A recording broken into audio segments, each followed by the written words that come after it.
my talk is less technical, I would say, more strategy, more looking at the insights in the industry. Maybe to get started, my background is being in data for about 10 years, Telstra, Spark New Zealand, and now I run a consultancy company, and I help usually larger organizations usually get their data strategy correct, or their architecture practices correct, or their practices wrapped around it. And I'll go through the reasons why, because there's been sort of like a shift in the industry, especially at the executive level, that things aren't as easy as it used to be. As Alistair mentioned, the big data waves happened, the machine learning waves happened. Things have been successful, things haven't been successful. So business executives are thinking differently now on how to tackle it. So I'm going to be talking about their challenges, their issues, what the research is telling us, I guess at a high level, the analysts, and what needs to be done to sort of lay those foundations across organizations. Now, I run a company called DataEngine. We help a lot with modern data strategy, ML ops, data ops, data mesh. We're doing the largest data mesh deployment in Australia and New Zealand right now, which is, I'll spend a bit of time talking about that. Business cases, maturity models, and we work with horizontal industries, transport, energy companies, to telecommunication companies as a whole. Cool. Now, I've took your thing. Shake it and see what comes out. I loved it. I think I was going to ask the question is who goes through that right now? Like do you guys actually in your business? Is it just shake your data and see what comes out? Is that how you guys work right now? You don't. You guys are well structured. But this is what I kind of experience is in data science. It's perfect because it's an innovation area. But most of these executives or most of these business organization hierarchy is all about shake it and see what it comes out. And it usually falls all over the place. As you can see, the salt is kind of on the table and also on the spoon itself. And that's the case right now. That's what I see in the industry with executives. Now, what's creating this? And this is a couple of facts from Gartner, VentureBeat, is 85% of big data projects fail. Okay? Alistair highlighted that. I actually worked with Alistair on some of those projects. 87% of data science projects never make it into production. That's a big one. I see a lot of data science projects, but they never ever make it into production. It's very rare. And the last one is only 20% of analytic insights will deliver business outcomes.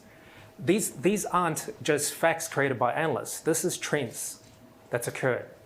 A lot of projects have failed, but they've always moved one step forward for the business. That's the key thing. Now, if we flip it, the cost of data is around 15 to 20% of revenue for most companies. Okay? Sorry, the cost of bad data. Okay? So data governance is quite huge right now. I think that's the next big wave that's occurring. Big data's gone, machine learning is happening, but to get to machine learning and everything else, you need good data governance and you need good quality data to get that outcome. Data-driven companies are 23 times more likely to acquire customers. I think we talked about Spark today. They're on that journey right now. And nearly double their operating margin. Services companies are tackling that right now. Okay? And 40K more per revenue per employee. Okay? So the benefits are huge, humongous. If you can actually drive even one step forward, not the perfect world, you're going to get some great, tangible, soft and hard benefits in an organization. So that's what executives know this is the situation.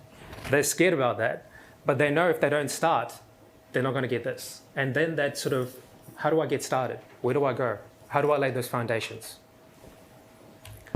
Now, the second thing that's occurring is the shift, digital transformation. I've seen so many DTs happen, and they never seem to ever work. It seems to be a challenge because it's a push of technology to the business. What's happening right now, and I think the universities are creating this, is really business transformation. It's dynamic, it's outcomes-led, it's connected, it's proactive, and it's driven by the business units back in. And that's what some of these methodologies like data mesh articulate, is the business has more power and more control over IT, or to do IT. Sorry, not over IT, to do IT. And the reason why is fundamentally everyone walking out of a university education is technical. It's not like 10 years ago where you didn't know how to code. They have some shape or form of technology wrapped around their skill sets. Okay? So IT needs to be smarter, and DT doesn't work for that reason, because the business is just as smart now. Now, let's look at it from a customer lens. You guys are customers. Everyone's a customer at the end of the day. You want things that are, you want choice. You want to have flexibility. You want to shift as quickly as possible. You want to change packages. You want to be digitally engaged. You don't want to be going into a shop to buy things. You want to do online shopping. COVID's driven this. You want to have that digital engagement as much as possible. And the last thing is you want it quick. You don't want, unfortunately in New Zealand, everything takes ages to get delivered. But you want that Amazon experience, isn't it? That's what everyone's trying to strive towards, is get things delivered by tomorrow. But the speed of experience, that outcome, you don't want to wait. That's the challenge that the customers have. Now, if we flip it and look at a CDO, so CDO, Chief Data Officer, Digital Officer, let's call it one of those roles, they kind of flip-flop between them. Their challenges are totally different, okay? That merging data projects fail, we talked about that. There's facts around that now, okay? The second thing is building traditional data teams are expensive, okay? BI developer, tester, product owner, if you add it all up, it's about $500,000 to $1 million per team per year. That's huge. It's not small change in New Zealand. Traditional processes don't cater for data science, okay? So if you've got a data warehouse, it's not ready for data science. That's what a perception is. You've actually got to build foundations to get to data science, okay? Businesses don't know what they want. This is the big one. This is probably the hardest thing, is you say they want this tomorrow, but they want this the next day. And that's a continuous circle of life in these data teams. The next one is Chief Data Officer roles are short-lived. Usually they don't survive more than 18 months on average. So probably because of all the failures. And resourcing and funding is not there. Organizations don't value data, and technology keeps changing. So AWS, Azure, Google, they bring out all these new stacks. They're all pretty cool. They're like Coke, Pepsi, but how do I keep up? That's the challenge. Should I invest or should I not invest? So if you can think about a CDO, this is what keeps them awake at night. Totally different to a customer, isn't it? Then technical people, your challenges are totally different. Your challenge is the goalpost keeps moving. That's a challenge you face because that flows from the top down, okay? The second one is live in silos. All data is in silos. Regardless of spreadsheets or databases, they're usually in silos. People hoard data. There's lack of accountability. There's lack of release of data. The next one is data formats, unoptimized data errors, bad data in, bad data out. That's a big one. That's a data governance issue that you can't solve. You can write business rules to the wazoo, but don't solve it through technology, because sometimes you need to get good data in to get good data out. Data pipelines, skill sets not leveraged. I see that quite a lot. I see a lot of great resources, data scientists, but they're doing more data engineering than data science. Or they're doing product owner roles because there's a gap in the market. So there seems to be no strategy around what is their role and what is their purpose of their role in the business. So you guys did a great job, the ESR guys. But I think a lot of that's missing in the market. And the last one is the trap. Project, it's taken 9 months. We haven't got anything, got to shut it down. That does happen. That happens quite often. So these are the issues that you need to solve with foundations, okay? Now, strategy. We're going to flip it. What is strategy? Because it's a very open word and it's very abused, but it's designed to be like that. Now, the first thing I'm going to start with is uncertainty. Whenever you define strategy, it's driven by uncertainty, okay? And its strategy is a unified vision, objectives, and a roadmap to achieve long-term goals, okay? Long-term. The key word is long-term. A strategy cannot be 6 months. A strategy needs to be 2 years plus, usually. Okay? And it has to be uncertainty because you need to bring everyone on the journey together. It doesn't work otherwise. Now, I'm not going to, because of time, but really in strategy, there's the what, why, and how. They're quite important questions to ask, especially in data science. It's really, really important to figure out your use case by asking those questions, because if you don't get that right at the start, is it going to deliver value at the end? Probably not. And that's when project funding gets pulled straight away, or people get made redundant. Okay? It's not that bad, but it does happen. Now, a data strategy assists business strategy, okay? So it's slightly different. And it also is a loop. It will feed into business strategy and then tell the business to change the way they're working, and then it'll feed into your data again. So it's a continuous loop, back and forth. Very, very important that you align to business strategy as much as possible. Now, the fundamentals of a data strategy is usually, if we start at the top, is a unified vision. Really, really important. If you're going to go for a data-driven culture, you can start at the bottom, but it's going to be a really hard slog to get to the top. If you start at the executives, have it as a conversation, have their representative, it makes life a lot easier. Okay, so you're getting that unified vision. Improving access is the big one. I think you data scientists probably face this, is how do I get to that data? How do I get access to it? Big, big issue. And that's usually one of the biggest issues we tackle with organizations, is releasing that control. Next one is better governance, which is quality. A lot of it is driven by quality, data-driven culture, and smarter services. So I think these are the couple of foundation layers you need to build, not perfectly, but get started in order to get your project to be successful or your team to become successful. Now, symptoms of no strategy. This is not COVID, but it's close enough. First one is, if you look in the diagram, it kind of articulates the same thing. Usually it's siloed everything. Siloed data, siloed processes, siloed people. You might have 2 data science teams that are siloed. That's quite common nowadays, I see in businesses, very, very common. Fragmented operating model. How do we deliver it? What technology tools do we use? You might have one tool for this team, one tool for the other team. Very, very fragmented as overall. Limited trust in data. Someone was wearing a jumper with red tape. The red tape, IT owns and governs the data, which is probably the biggest issue, is when IT owns the data. IT should not own the data when the business owns the data in some parts. It's their data, we just enable it. Technology is new, but approach is old. I've seen that happen so often. I've seen that people build data lakes, and it's just a data warehouse. And I'm like totally confused, what's the purpose of this? So the approach didn't change, but they just put an object storage in front of their platform. That's all they did. Very, very confusing to me. Limited value delivered, spinning cycles. When you go around and around and you don't get that outcome, that means you don't have a strategy. One size fits all, but it's a bottleneck. Okay? So call them Frankensteins. I see them quite a lot. Usually SQL servers that you keep adding things onto it, and it becomes this behemoth. And then you got one person that knows it inside out. And if he leaves, you got a couple of $1 million of revenue disappearing straight away. Something like that. There's always 1 or 2 in a business. If you go to every business, there's usually 1 or 2. Okay? That's because you don't have a strategy. Okay? These are the symptoms. Now, the benefits at a very high level, quicker time to value with adoption. You've got to remember, if the business doesn't adopt it, there's no value. You can deliver insights, but if no one reads it, what's the purpose?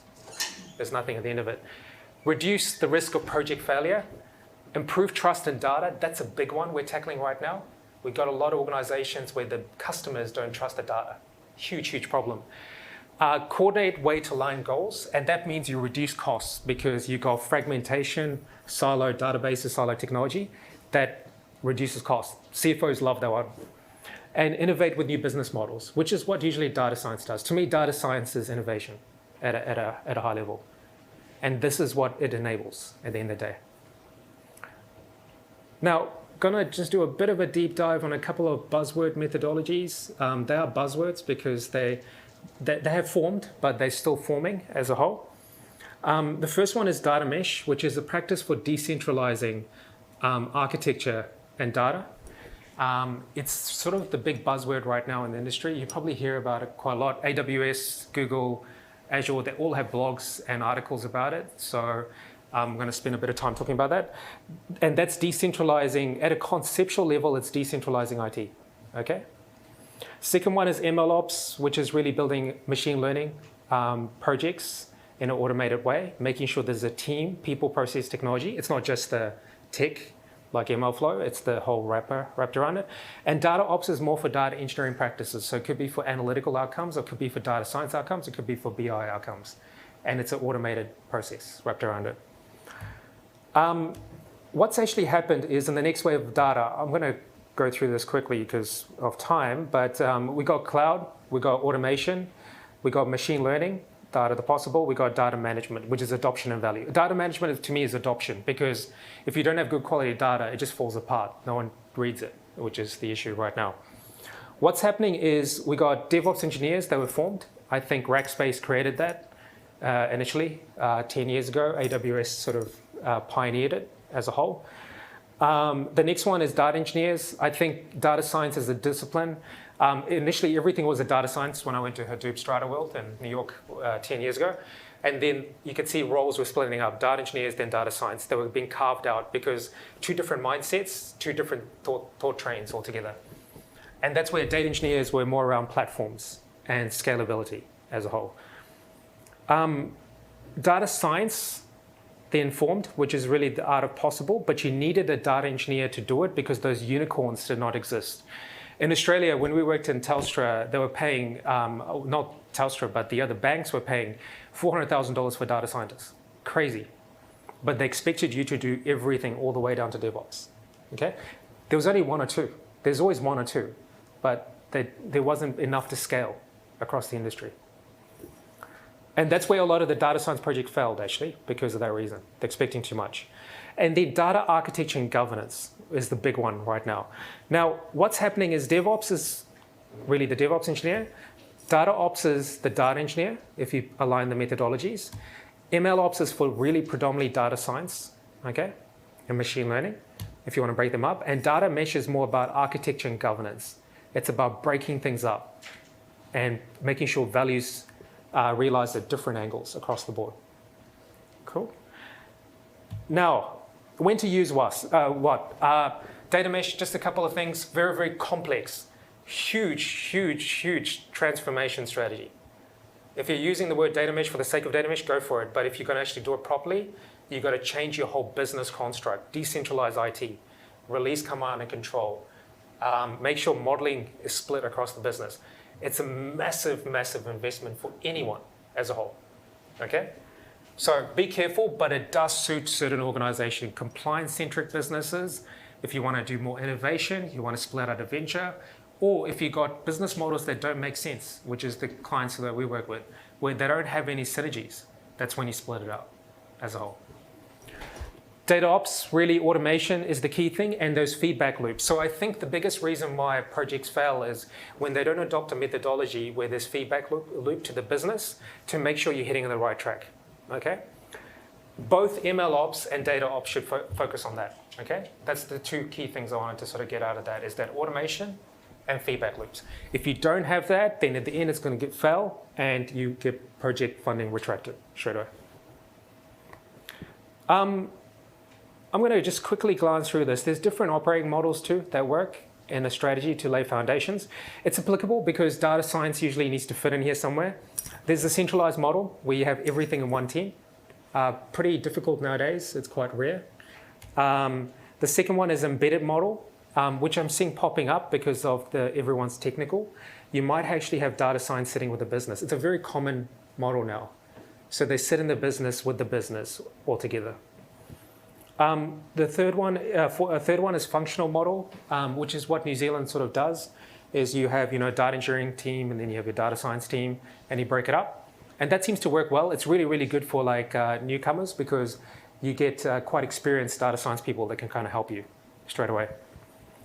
And Center of Excellence, which is kind of a mix and match of everything, but you go into a chapter mode. Usually organizations that have moved to tribe or agile chapter mode, or have done some bit of SAFe, I guess, a bit of SAFe, all of SAFe is too hard, they would follow this. And this seems to work well because it's a mix between the third one and the top one as a whole. But just something to think about, because if you're going in your data science career, which model are you fitting into? And would you have the support wrapped around you, especially as a grad? That's quite an important question to ask. Nearly there, two, 3 slides to go. Maturity. Don't go too fast. I think Alistair highlighted it. We went too fast in our projects when we were working together. It's really, really important to have a strategy. We also went without a strategy. So if you do both things, you can fail. So make sure you got those foundations laid before you get to the next stage, okay? Or set the expectations that you're not production ready or production grade yet, but you need investment to get there. So those foundations are so important as a whole. And strategy pillars at a very high level is, you've got the strategy, you've got the program, you've got the architecture, you've got governance and knowledge. Just more of a framework if you've got manager executives and things aren't going too well, you're getting spinning cycles, a good foundation to lay across your business. And you don't need to work on all of them, but you can help drive your project faster through it. as a whole. Key call-outs, I guess very quickly, have a strategy. Some form of strategy. It doesn't need to be owned by the executive, but have a strategy. It's really good. Owned by executive is perfect. Multi-year investment. Make sure you articulate that this is going to take multiple years, especially if you're doing real-time. Real-time is not that easy. You don't switch it on, it works. It takes quite a lot of investment. Don't mature too fast. Enable access of data. Use cases aligned to goals. Don't focus on tech. Please do not focus on tech, because that's when you'll fail. Break out functional skill sets. Data engineering from data science from product owner. Don't try to build a unicorn that does everything. Those projects fail. Those SQL servers are created from them. Use tools to solve skill set issues. Use methodology. All the methodology I've talked about, they're not the perfect world. Try to mix and match and see what works within the team. And learn and measure your success. I think one of the key things is seeing what worked and didn't work and then looping back in to make sure you can solve it in the next round, either with skill sets, resources, or approach as a whole. And I guess the last thing is data is the gravity that holds your business together or organization together. Are you stuck in one place? And I think the key thing I'm sort of saying in this whole message is, yes, there's an 85% failure rate. That is quite common in the market. But you've got to move forward, because they're 23 times more likely to acquire customers. The revenue benefits is huge. So you've got to look at both. So you've got to figure out how you're going to shift and lay those foundations as you move your business forward. That's sort of the key call out for you guys, is to figure that out as a team. Cool. That's it. That's the end of my session. Yeah.